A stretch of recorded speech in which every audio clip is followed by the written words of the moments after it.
6:10 a.m., December 7, 1941. The USS Condor's crew spots something mysterious beneath the waves, a faint, dark shadow moving with purpose. They watch intently until it breaks the surface. A periscope, an enemy submarine. This isn't just any sighting, it is the precursor to a deadly attack that will live in infamy. Meanwhile, inside the submarine, the Japanese commander steadies the periscope. He scans the harbor hunting for an opening strike, but something unexpected catches his eye. He stares, stunned. It's an aircraft carrier unlike any he's ever imagined. The USS Gerald R. Ford, a vessel beyond his wildest dreams. His heartbeat races as he realizes the entire course of the war could shift in an instant. On today's episode of the Infographic Show, we'll explore what would happen if a modern aircraft carrier traveled back in time to 1941 and arrived at Pearl Harbor.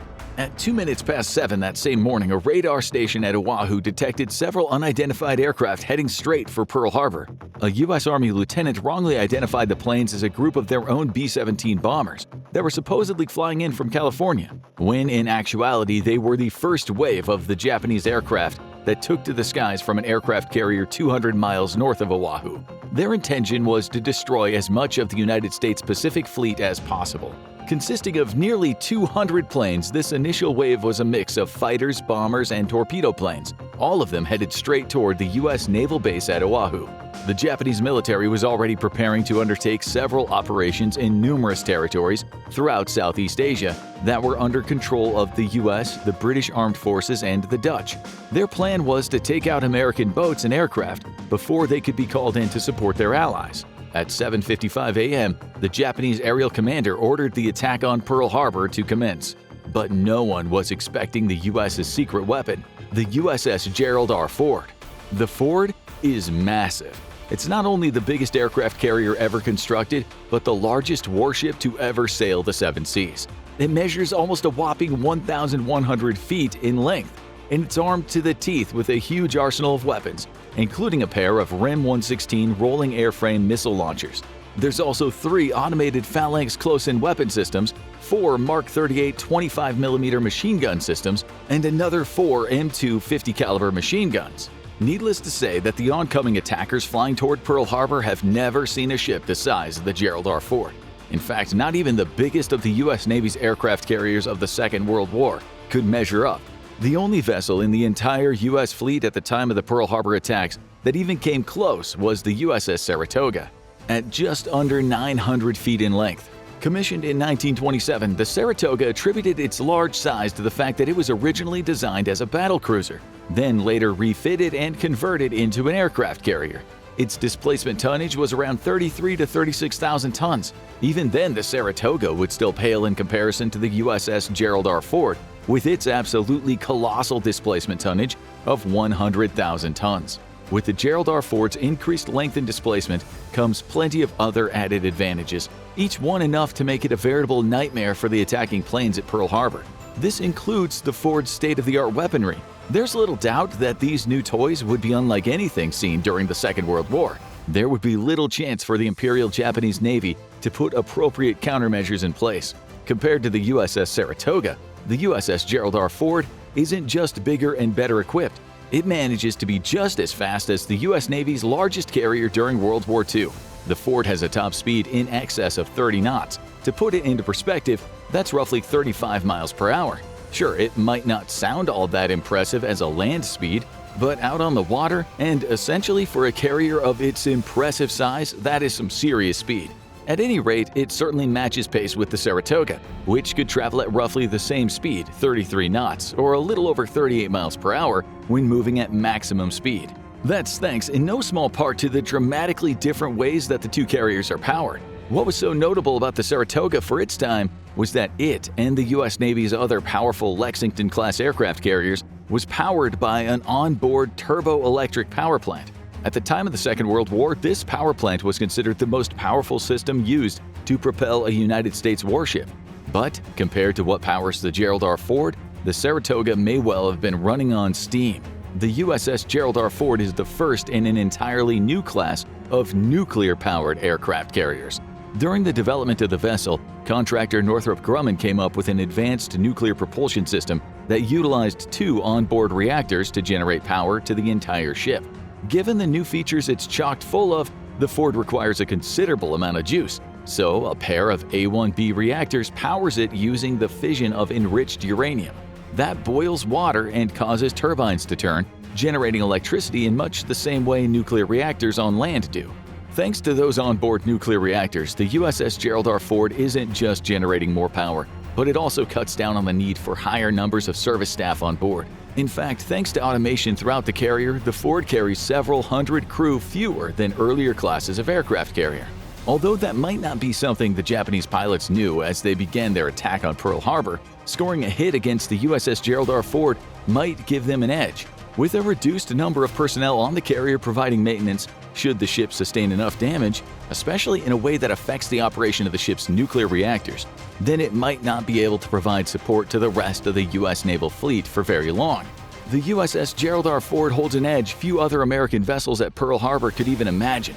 While its colossal size is impossible to miss in plain sight, that won't help the Japanese attackers trying to locate it through their limited World War II radar systems. Positioned closer to the island of Oahu, Japanese submarines and ships would struggle to get a fix on the Gerald R. Ford, even with radar. Why? Because this modern marvel isn't just built for power, it's built with specialized stealth features. The Ford is designed to stay virtually invisible on enemy radar, a technological feat that would leave Japanese forces blind to its true position. When it comes to stealth technology on aircraft carriers, the focus is on reducing what's known as the radar cross-section, or RCS. The larger the RCS, the more radar energy it reflects back to the source, making it an easier target.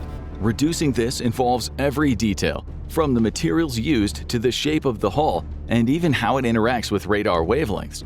After all, an aircraft carrier needs a massive deck to launch and retrieve its planes, a structure that practically begs for radar detection. But thanks to cutting-edge stealth innovations, the USS Gerald R. Ford's radar cross-section is dramatically minimized.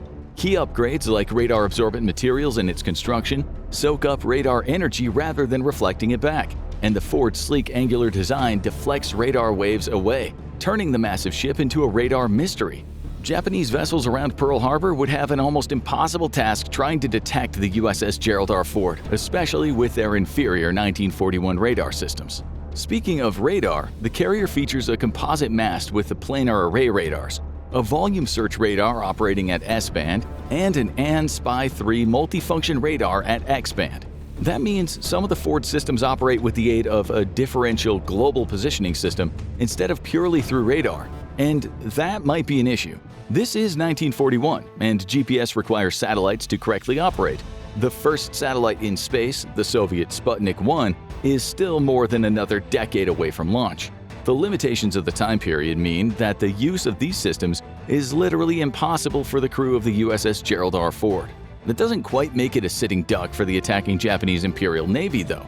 This aircraft carrier has plenty of weapons to fight back with.